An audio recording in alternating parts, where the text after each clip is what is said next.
If you're looking for parts for this laptop, go to our website and use this coupon for a 5% off discount.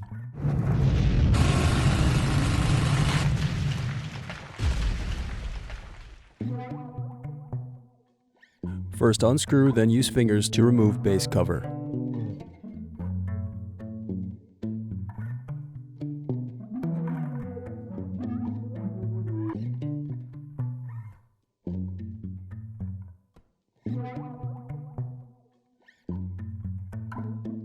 Now unscrew and disconnect battery.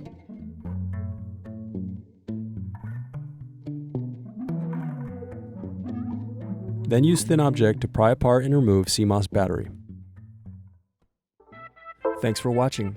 Don't forget to like and subscribe if you enjoyed this video.